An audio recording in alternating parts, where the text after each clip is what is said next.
Hello and welcome to the Global Church Project. I'm Graham Hill. Ray Minniecon is an Aboriginal pastor with roots in the Kabi Kabi and Gurang Gurang tribes of Queensland. He lives in Sydney and has dedicated his life to supporting members of the stolen generations of Aboriginals. The term stolen generations refers to the tens of thousands of Aboriginal children who, from the late 1800s until the 1970s, were forcibly removed from their families by Australian government agencies and church missions in an attempt to assimilate them into the culture of white Australia. Ray Minniecon has spent his life serving the Aboriginal people of Australia. He was the National Director of World Vision Australia's Indigenous programs, a vision keeper for the World Christian Gathering of Indigenous Peoples, and a council member of the Global Indigenous Dialogue. He's pastored numerous Aboriginal churches. Ray has lived in and worked in the inner city of Sydney for many years. He serves amongst Aboriginal and Torres Strait Islanders, and he challenges the Australian Church to face its past and its current responsibilities. Ray Minniecon, welcome to the Global Church Project. Thanks, Graham. I want to ask you a little bit about your ministries in Sydney.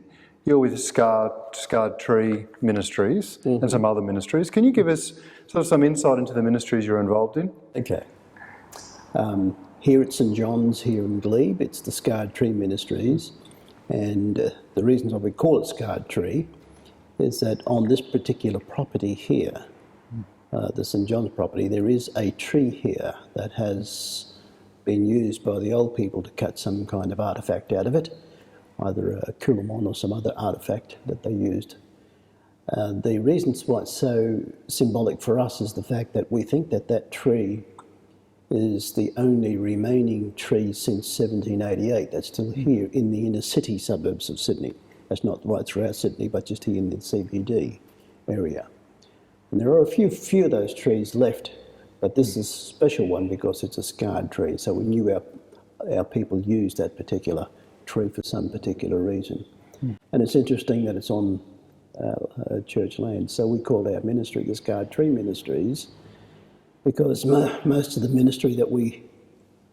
work that we do is with our own people who are very scarred from a whole range of historical traumas and tragedies that have happened over since 1788. So that's one ministry. I work amongst 4 denominations. This is the Anglican Church here. I also work with the Baptists. With the Baptists, they help us to auspice our funds to work with mainly with stolen generations. I do a lot of work with stolen generations, Kinchela Boys Home, and some other homes that were run by the New South Wales government at the time. And the one that I'm working with now is run by a Christian organisation called the United Aboriginal Mission, and that's located down in Nowra. It's a very challenging one, this one here, because in comparison to the young fellows who were taken through Kinchela Boys and who were really brutally treated as young children, they have a memory of what happened to them. But when you're taken as a child, as a baby, from 3 months onwards, and you're placed in the care of these other people here, there is no memory of mother or father or culture or any of those kind of things. So there's a void there that is deep, and it's as one of our Professor Peter Reid described it. This is the rape of a soul so profound. And how can you comprehend the incredible pain that has been felt by, not just by the survivors or the victims of the stolen generation, but by the families, by the mothers and the fathers and all the other siblings who have had their child or their brother or their son or their daughter forcibly removed. So in dealing with this particular issue, to me, is it's entering into the incredible pain of our people. And sometimes, well, I shouldn't say sometimes, but I struggle sometimes to find the language to describe this pain. And I don't think we have human language around it yet. I can only point myself to the cross and try to figure out what happened there. And there's that passage from Paul, I think it's in Romans or Corinthians, that says that, he wanted to know Jesus and the fellowship of his sufferings. And so here I am entering into the fellowship of the sufferings of my people through this incredibly evil policy that has been perpetrated on my people since 1788, really. So that's another ministry that I am heavily involved in and will continue to be involved in. I also work with the Uniting Church as a resource worker for they have a covenanting process with the Aboriginal people, and as a part of that covenanting process, it's the closest I can see anyways of one particular denomination trying to work through these issues of history in a much more positive way, in a much more theological way, to give both sides an opportunity to create the kind of dialogues that we need, the kind of programs that we need, the kinds of ways in which we can connect and make this word reconciliation mean something to us. Yes, covenant is there, but you still got to make covenant or change covenant from a noun to a verb and make it real for both sides. So that's a challenge and an important one, and that would possibly then help other denominations and the church, broader church, to take the steps necessary to come to grips with their space and their place here in Australia. Because as far as we're concerned as Aboriginal people and Aboriginal Christians, every church is on stolen land. And we haven't resolved that as a church. And, we know that the Bible says, thou shalt not steal, thou shalt not kill. But these are the things that have been perpetrated upon my people. And, I have to work inside this particular institution called the church to try to make that particular message clear, but also bring out the kinds of ways in which we can work together through the cross to bring some kind of meaningful relationship out of it. And so I think the Uniting Church's covenanting process is worthy of attention, and it's worthy of something to be worked through so that we can work out how to make it from a noun to a verb. I also work, I mentioned the Baptists, the Anglicans, the Uniting Church, and I'm a pastor with the Aboriginal Evangelical Fellowship.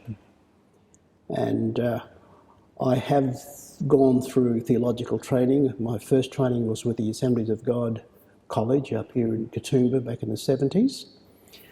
But at that time, and in that particular era, they had no place for me.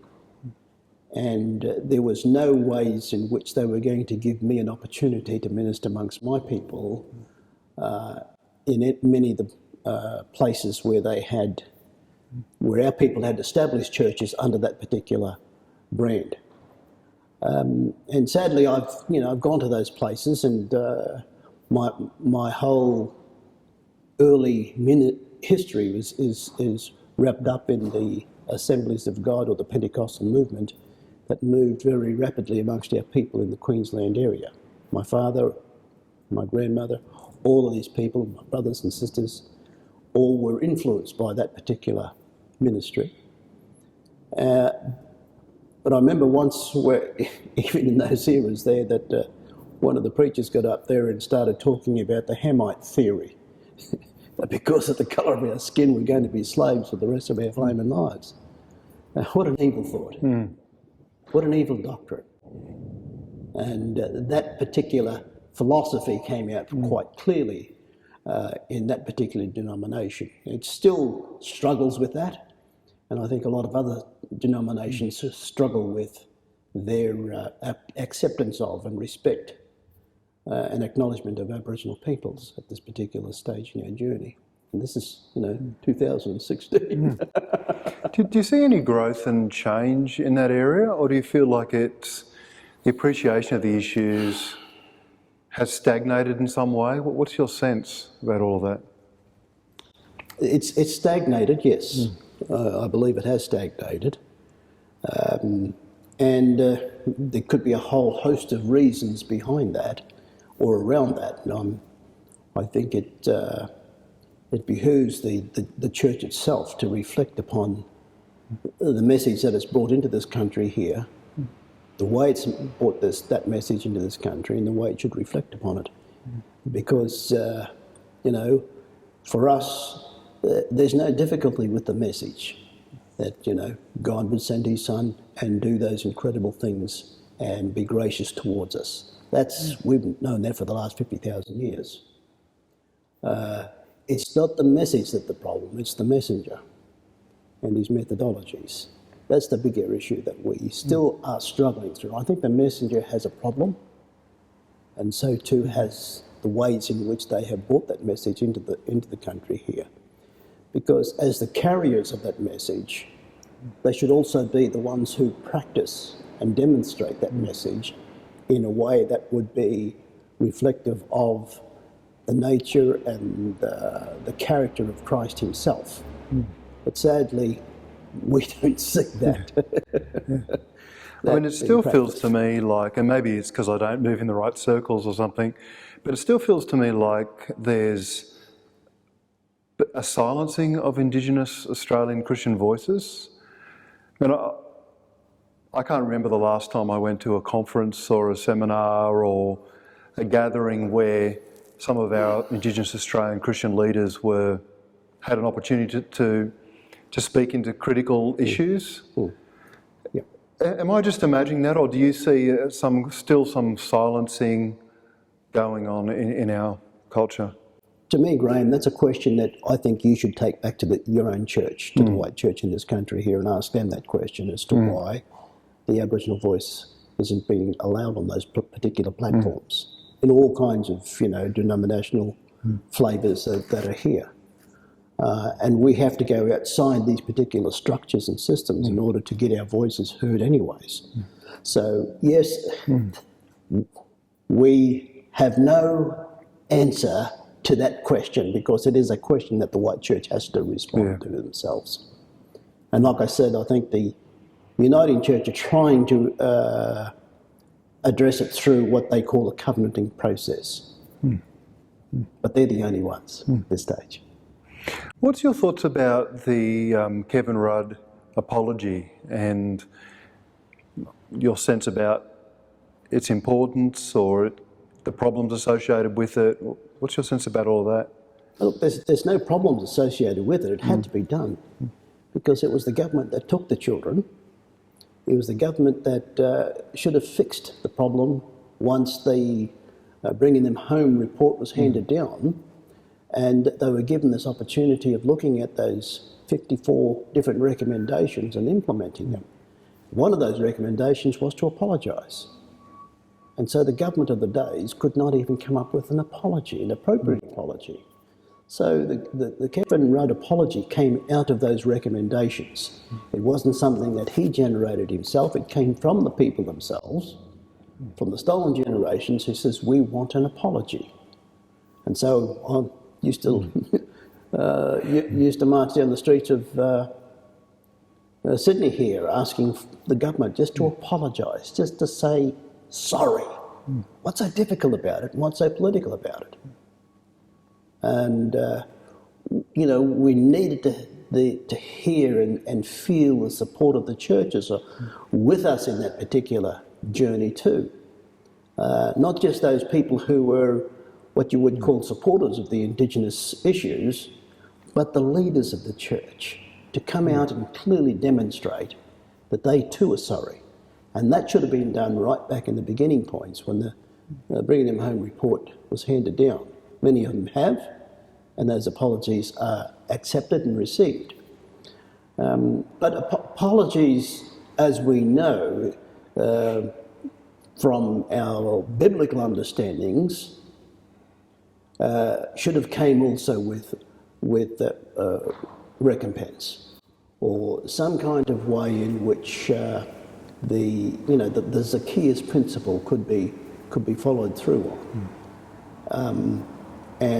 But the trouble was that here are the victims and the survivors with all the pain and the trauma that they had to deal with on a daily basis, having to now go out and beg the government that put them into these homes, to actually not only apologise, but to show the substance of that apology through some kind of substance, whether it be monetary, whether it be in some other way, but there needed to be some kind of substance to the apology.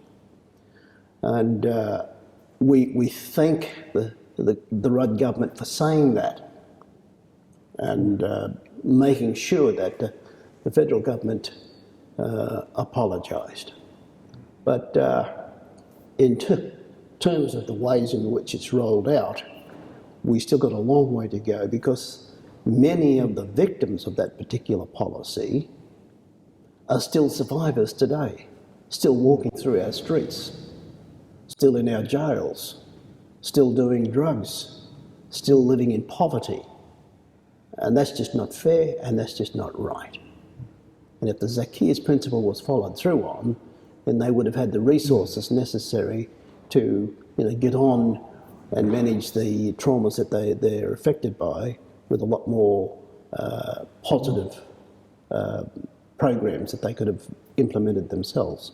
But you can also see within the Stolen Generation story that there is these transgenerational issues. So it's gone down from one particular victim to the next. And so the whole family is a part of this incredibly evil policy, because I know the men themselves, as well as the women, they're taken into these institutions. They're not taught how to be mothers or fathers. They're just taught how to be brutal, because that's the teachers who came there and taught them this. And they're all white fellas. We've just been through an election here in Australia, and I'm wondering what your thoughts are about issues around, say, treaty or associated issues. It's an unfinished business for us. I mean, if you look at the whole history, the whole notion or the doctrine of terra nullius still exists today, and the policies that we see coming from the government still reflect the notion of terra nullius, that we do not exist or that we don't have a voice. And so therefore the whole notion of a treaty is critical to the future, or the ways in which we resolve this unfinished business. And if we don't resolve those issues, then we're going to continue down this path here of making huge mistakes in terms of Aboriginal affairs at the political levels as well as the state levels. But if you look at the issue, clearly you can see that the federal government does have responsibility since the 1967 referendum there. But every minister that they've had has been a white fella. So I often think that the Minister for Aboriginal Affairs that take on this portfolio are really the ministers for white affairs, because they're there to protect white interests. They're not there to generate the kinds of things that we desire very deeply.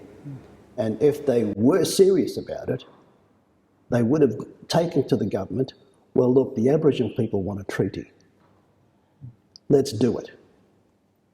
But we don't hear that voice from any of the government ministers in Aboriginal affairs. They don't talk about that. All they talk about is our welfare and all these other kind of silly things that that's been forced upon us, and now we get blamed for taking welfare. And we can't practice the whole notion of self-determination because we don't have a treaty. And self-determination to me is it's a gift from God. It's a basic biblical principle that every human being has this right within God's kingdom to to determine their own destinies, to determine their own future under God. What do you think are some key things that local churches and denominations, I know this is a big question, that local churches and denominations can do to help help non-Indigenous Australian Christians become more aware of the sort of issues we're talking about and more and properly engaged? Graham, we've been down this track a number of times. We came up with this reconciliation policy under the Hawke, or under the Keating government, really. And out of that, 8 key principles of how we engage with each other were outlined in that particular policy. And within that policy, those 8 key issues were then drilled down into the community level so that people could come to grips with our history, our stories, the issues that are there. These are 8 key issues. They're still there. And that was from the Reconciliation Council way back in the last century. Yeah. So it's not up to us as Aboriginal people to force this issue. It's up to the church to open its mind and its heart and its spirit to actually educate themselves about these issues, and then once they get that education, to actually act upon it. We would love to see that kind of process take place, but that's a long way down the track.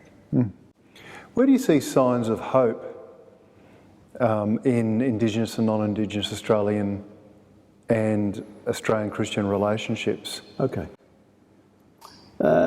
It's a very good question, because it's a hopeless situation in many ways. Yeah. I do feel, in working with the Uniting Church on their covenanting process, I do feel a sense of hope there. And if I didn't, I wouldn't bother working there.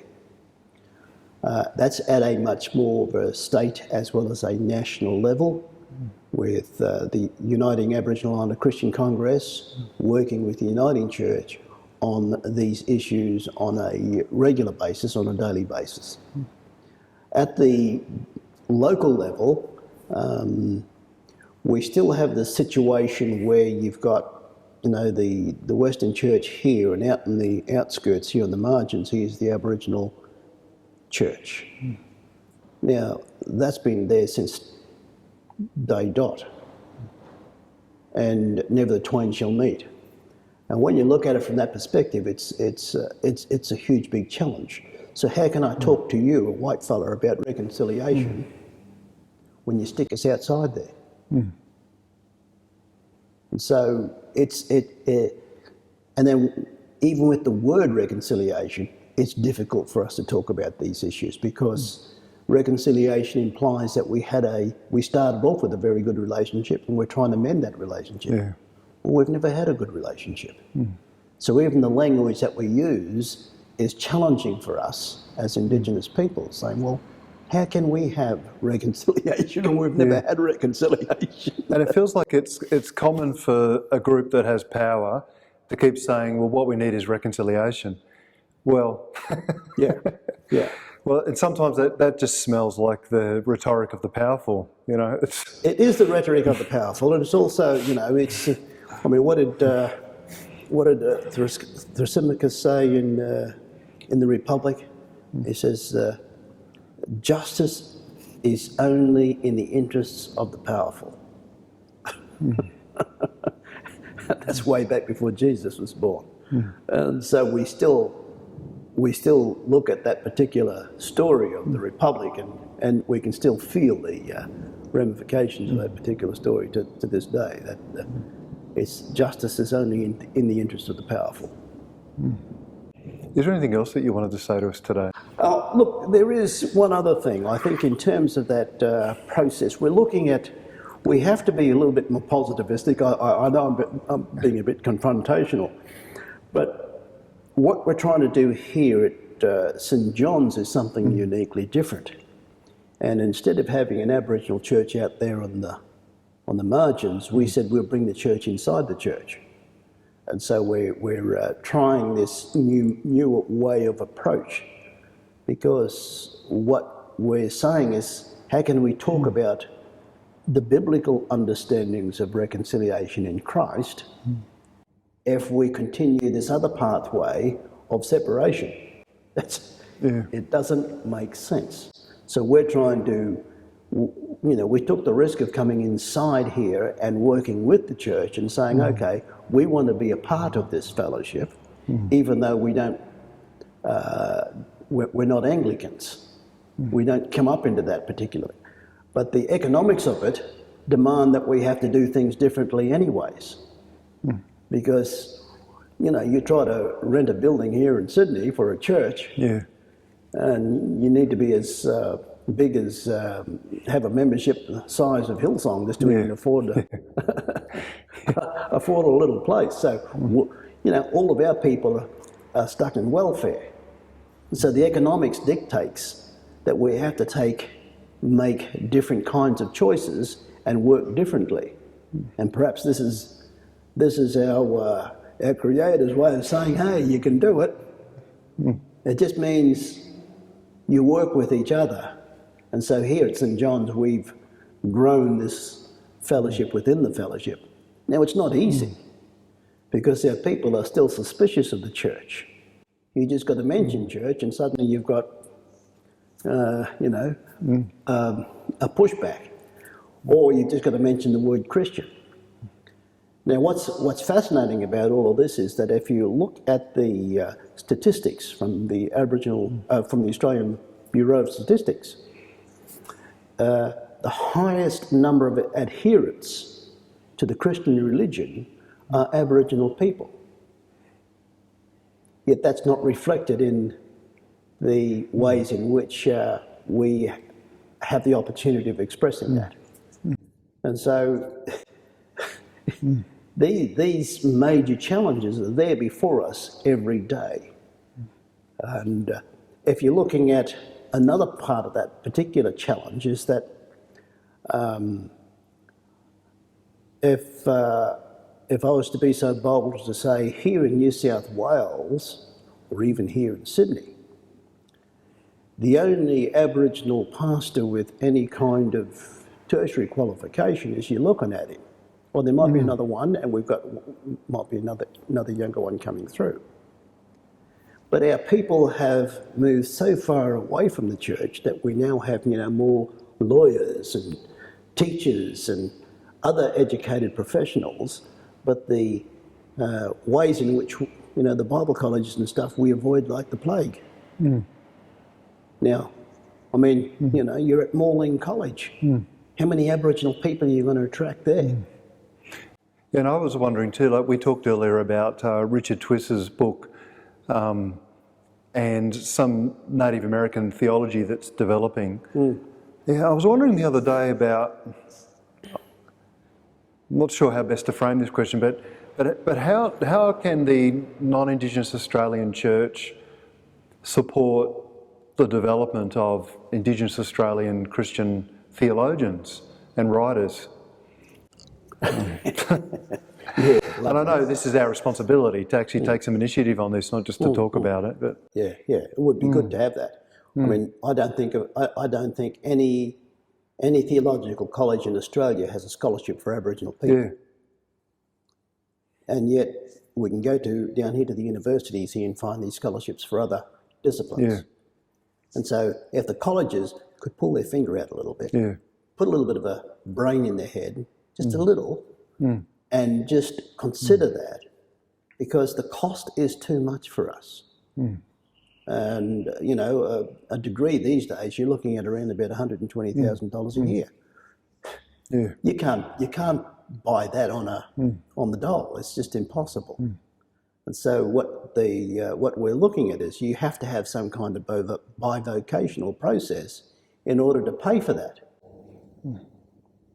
So these are the basic realities that we face when we come to these kind of decisions. And if the theological colleges could, look at it from that particular perspective. Me personally, I'd rather see for Aboriginal people free education. because we can't afford it. It's just impossible. It's out of our economic boundaries. We just don't have that kind of cash to go and earn some kind of a right to be on equal terms with any other person in the country with our incredible understanding. The other part of that too is the fact that we need to work out how we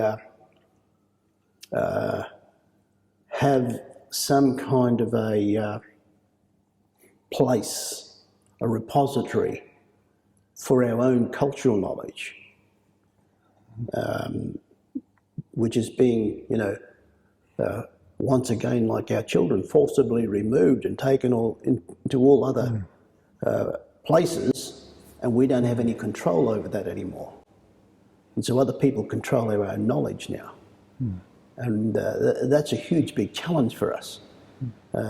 That's including the universities today. All of that knowledge is gone. We don't have the capacity to have our own repository, university, whatever you want to call it, to contain the ways in which our knowledge can be retained and kept within our own keeping places for future generations.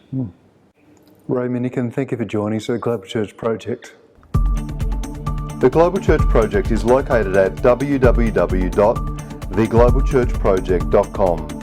On our website you'll find a wide range of interviews and resources for colleges, universities and churches.